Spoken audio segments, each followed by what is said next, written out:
The lobby smelled like lemon polish and old marble, the kind of clean meant to reassure you that money here behaves itself. She had ironed her blouse just so, printed her business plan on thick paper that didn't curl at the edges, rehearsed the line about projected cash flow until it landed like a promise. The loan officer waved her in, without looking up long enough to see a person, only a folder. He flipped pages the way you check the weather when you've already decided to bring an umbrella. "We don't really do startups," he said, and the "we" had the weight of a vault door. She pointed to 12 months of revenue, vendor contracts, letters of intent, bank statements that didn't bounce between hope and panic anymore. "Not enough collateral," he added. Then the sentence "all refusals" eventually returned to when the numbers say yes, but the room says no. "It's just not in our box." She walked out past a bowl of complimentary pens and paused at the door. Outside, traffic moved with the indifference of prosperity. Inside, the security camera blinked. She didn't cry, not because she didn't want to, but because she had learned to file tears under later when someone mistook her dignity for a debit. The denial letter arrived 3 days later, clinical and misspelled, her name losing a vowel the way institutions sometimes lose whole people. It cited policy as if it were physics. This story could have ended there, one more woman told to pay cash for the future. Instead, she kept the denial in a binder she would one day bring to a very different table. Months turned into years, into receipts, and one morning she signed her name to a page that made the lobby hers. The pen on the counter was now her pen, the "we" in the credit box now her "we." The bank that said no belonged to her. Before anyone knew her as Madam Chair, she was the girl at the kitchen table with a pencil behind her ear, adding columns of numbers that were never just numbers. Her mother ran a salon out of their living room on Saturdays, and a ledger out of the same space every evening. Receipts clipped with clothespins to a line strung between two nails. "Paper remembers," her mother liked to say, sliding a stack toward her daughter. "And it expects you to remember back." On Sundays, after church and rice and peas, her grandmother would pull a cigar box from the pantry, lift its lid as if it were a treasure chest, and count the susu, rotating savings collected from aunties, and cousins and neighbors who trusted one another more than they trusted banks that never smiled with their eyes.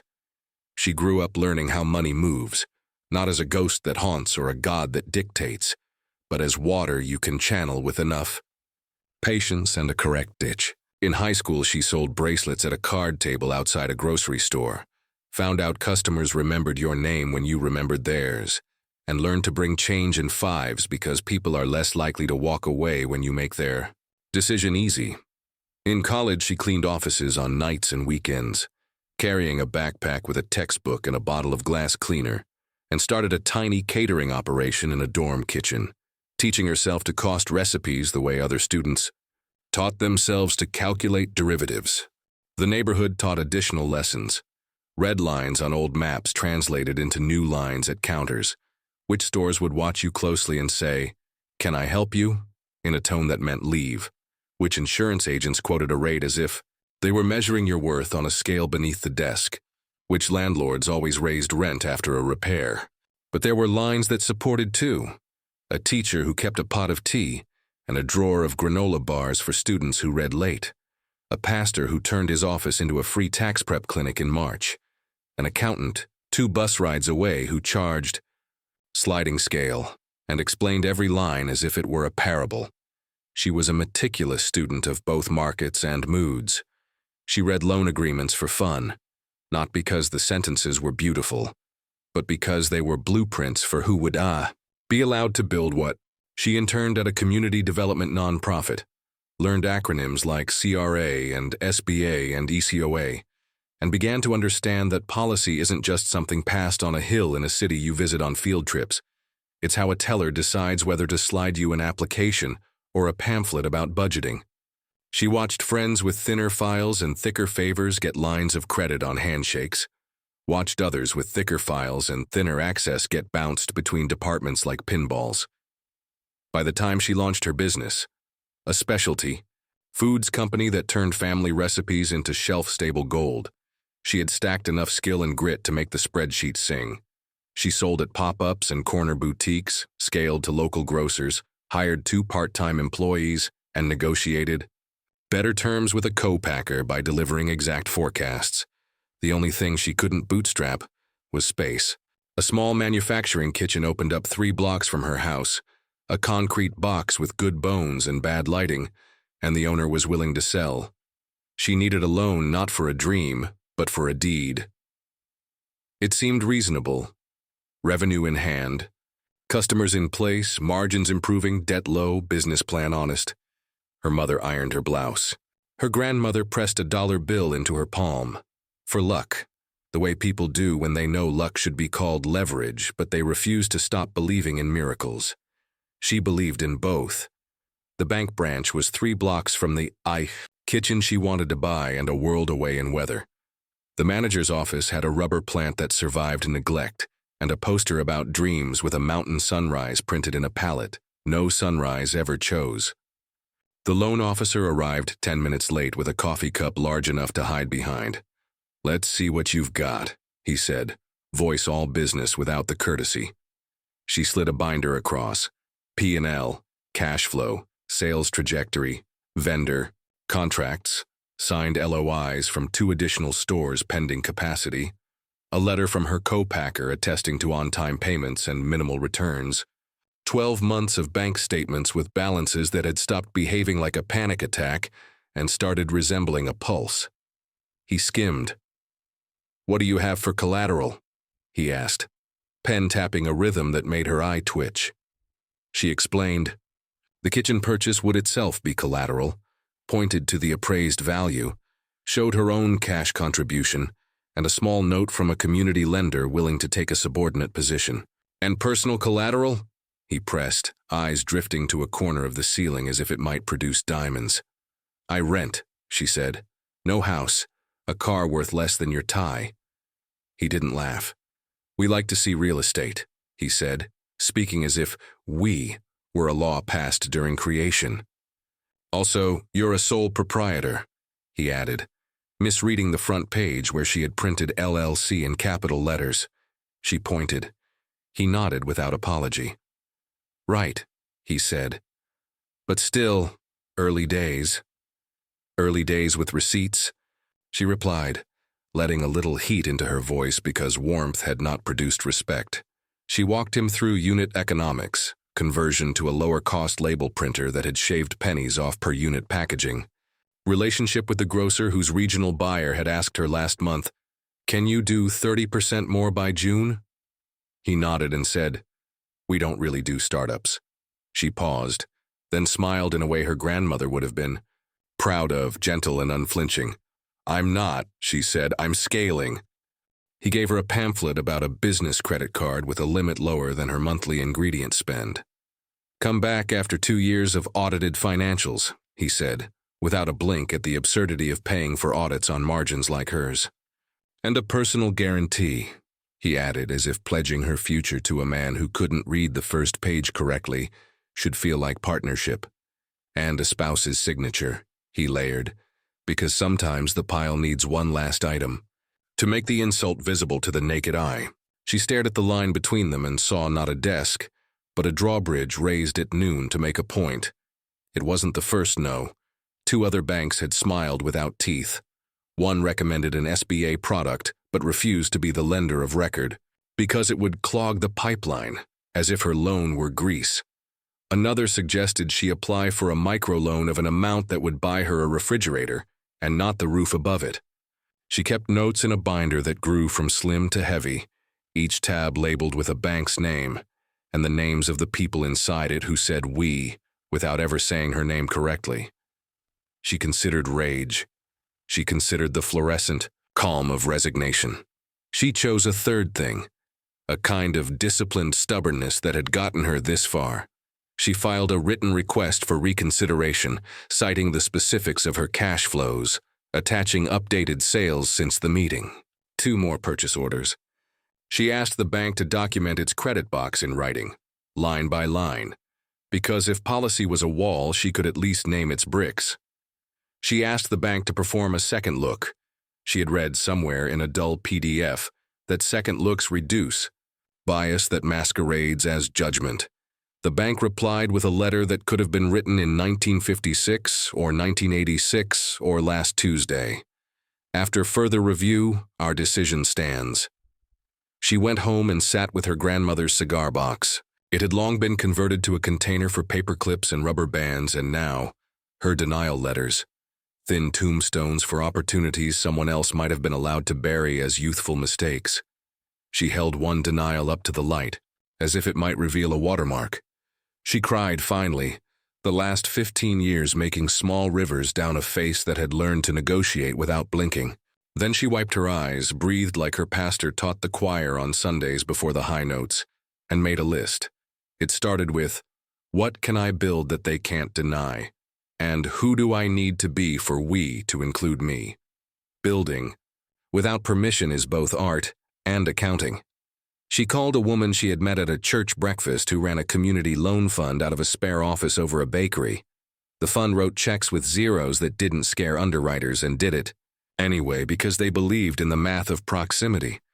The closer money is to the problem, the smarter it behaves. They gave her a microloan to cover the deposit. She put up her own savings for the rest, and she signed a rent-to-own agreement with the seller that would have made a lawyer wince but made her dream less expensive to hold while she found something sufficiently official to get the bank's attention. She joined a rotating savings circle again, this time with women who ran cleaning services and food trucks and a daycare out of a church basement. They met in kitchens and in parking lots, slid envelopes across tables, and made fun of themselves for being a credit union without the credit. She offered them her balance sheet as entertainment, and found they understood debt service coverage, ratios intuitively, measuring them in groceries and school shoes. She built without the bank, not because she was a saint, but because she had a timeline that did not recognize the pace of a branch manager's inbox. She also kept showing up where the banks were forced to listen. She went to public hearings, with names that promised only boredom, and took notes in the margins about who said underserved, like a diagnosis, and who said it like a call to hire. She learned acronyms in sentences, fair lending not as a slogan, but as a set of tests, complaint portals not as wishes but as levers. The difference between being discriminated against and proving it to someone who prefers pie charts to tears. She volunteered for a community advisory board at a small bank on the other side of town, the one everyone said was a little messy and maybe for sale. She brought cookies and cash flow models and found there were bankers who had learned another way to be, risk managers who wanted to be brave, not blind. Her business grew. She hired 4, then 8. She negotiated with a regional distributor by bringing her exact numbers and refusing to pretend that volume without margin is a gift. She became, accidentally, a mentor. She taught a class at the library on how to read a cap table and how not to sign away your name in exchange for a check with a smile attached to it. She created a Google Doc that became a lifeline for newer entrepreneurs. Which vendors deliver on time? Which landlords don't raise rent after repairs? Which accountants return calls and explain their work like a language lesson instead of a confession? And the bank kept saying no, to her and to people who looked like her. She filed complaints when the no sounded like a pattern, not because she expected a cavalry, but because you plant flags so you can one day show a map. She kept a second binder just for gratitude. Thank you notes from customers who said the sauce tasted like childhood, clippings of little mentions in local papers. The first check a grocer cut for a volume big enough to make her mother cry.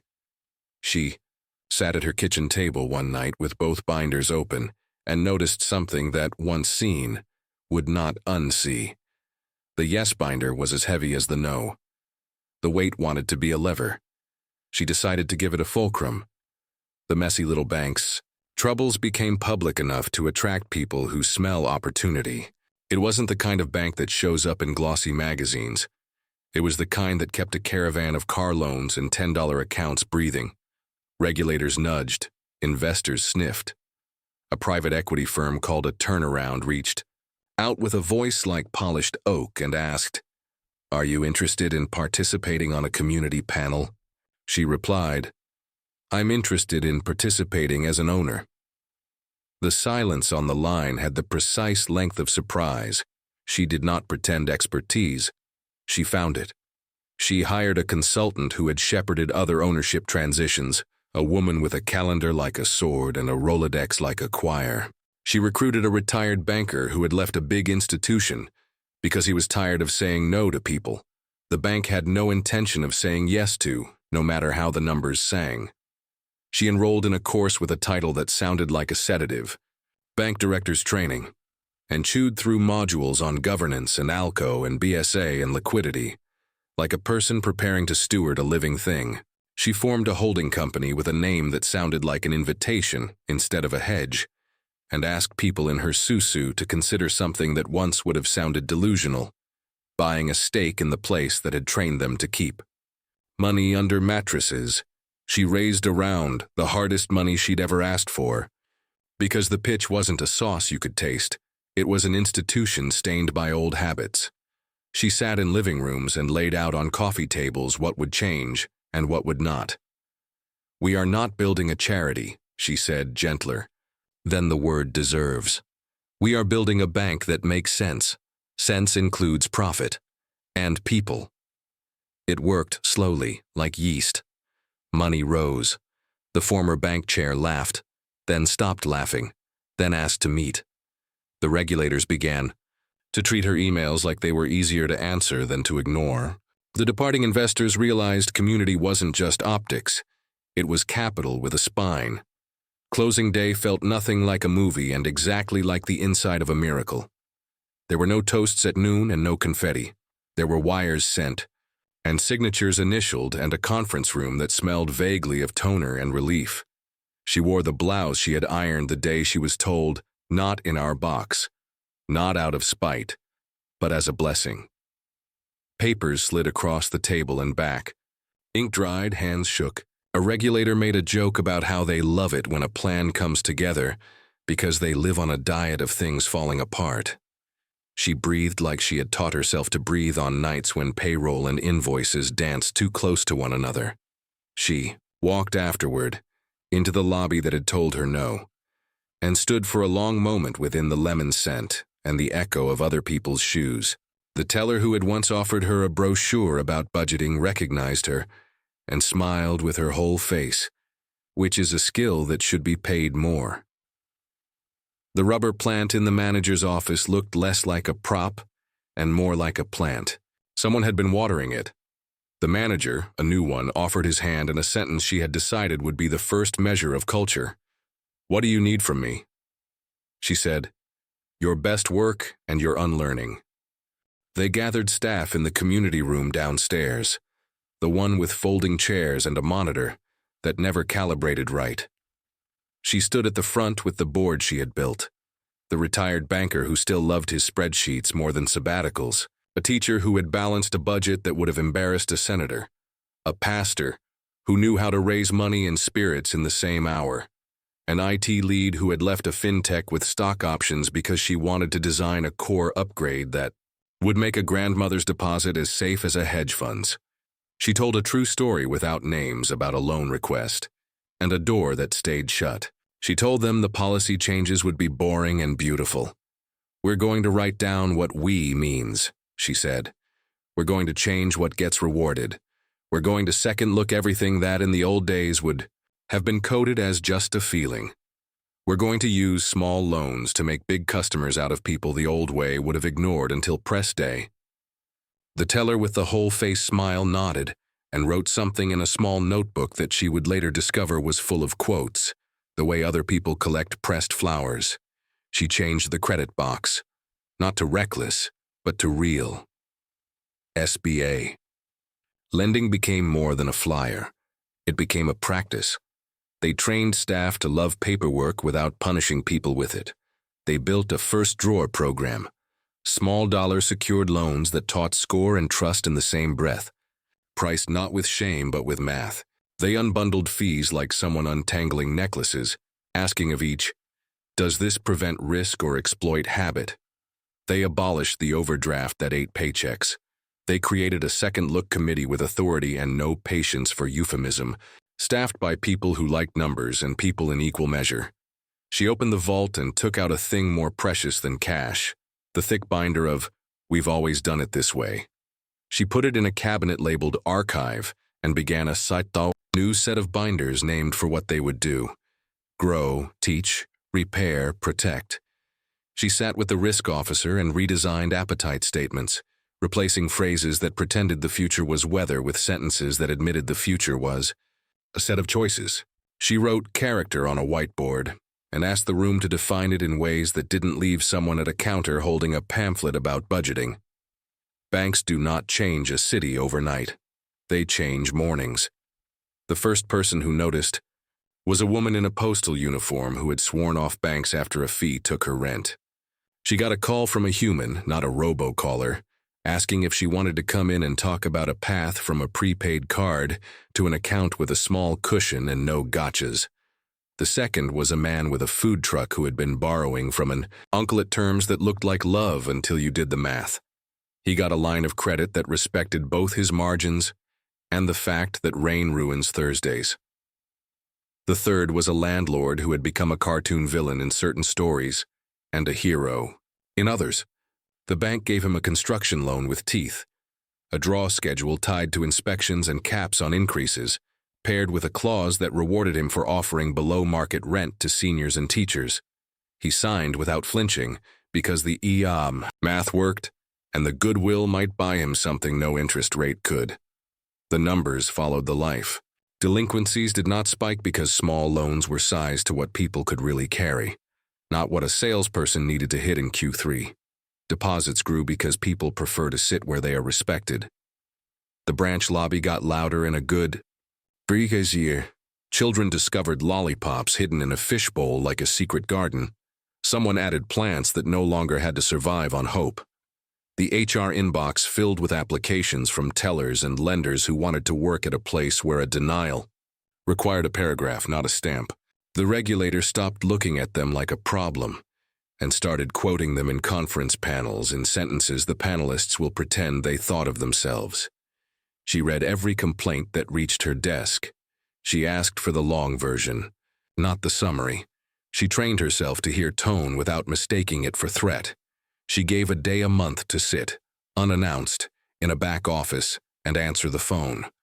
She learned how many problems are born of waiting and how many can be solved. By telling the truth quickly, we made a mistake. We will fix it. Here is how. Here is when.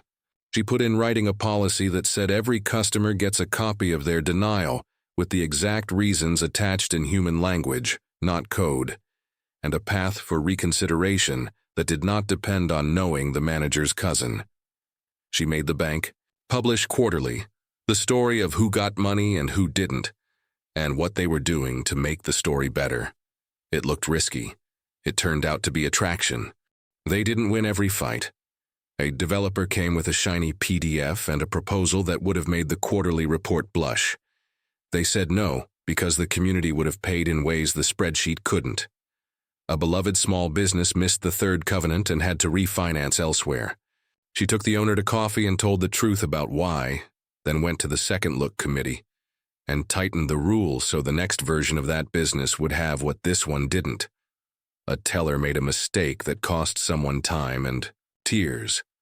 The bank covered the fee and the teller learned a script that involved apology and repair, not defensiveness dressed as training. In a year, the bank hosted an event that wasn't a ribbon cutting. It was a how to talk to a bank night. They ordered pizza and put out loan forms like worksheets and demystified the back office. People left with notes that looked like spells. Debt to income and DSCR and UCC explained in plain English. Next to a recipe for rice and peas, the community room insisted she share. The next morning, 27 people came in with folders labeled in their own handwriting and a posture that said, "I know what I'm asking for and why." She knew better than to take credit. At church, the pastor laid a hand on her shoulder and said, "You turned a no into an institution." She replied, "We turned it," and meant the we in the way her grandmother had, a plural with teeth and tenderness. When a national paper wrote a profile with a headline that made her sound like a comet, she sat on her stoop with her mother and grandmother and read it aloud like a bedtime story with defective parts. They laughed and then put the clipping in the cigar box because paper remembers. There is a particular satisfaction in watching a lobby change its weather. The bowl of pens doesn't feel like an afterthought. The teller's smiles reach their eyes. The first hello is not a test. She remembers every denial as if it were an address, and sometimes, after hours, she will walk the lobby alone and linger by the counter where someone once told her, "We don't do startups," and she will whisper, "We do." If you are watching this with a rejection letter under a magnet on your fridge, hear this in a voice that has practiced both composure and confession. A no is a data point, not a destiny. Keep your receipts, the paper kind and the soul kind. Ask for the policy in writing. Ask for a second look. If they say the box is fixed, build a box. If the bridge is raised, learn which lever lowers it and who gets to pull. If you are an I-they institution, and a story like this makes you defensive, that's a sign. Measure what you value out loud. Tie your bonuses to repair, not just to return on equity. Put your we in a sentence that a grandmother would nod at. Maybe you won't buy a bank. Maybe you'll join a credit union board. Or move your deposits to a lender that isn't allergic to your neighborhood. Or start a fund with 5 friends that helps someone else clear the first rung. Maybe you'll become the person who reads a loan application and looks for the yes. She did not set out to own a bank. She set out to own her future. The rest followed because she refused to let other people's policies make permanent definitions of her possible. The vault door was never a horizon. It was just a door. And now when it opens, it sounds like a welcome.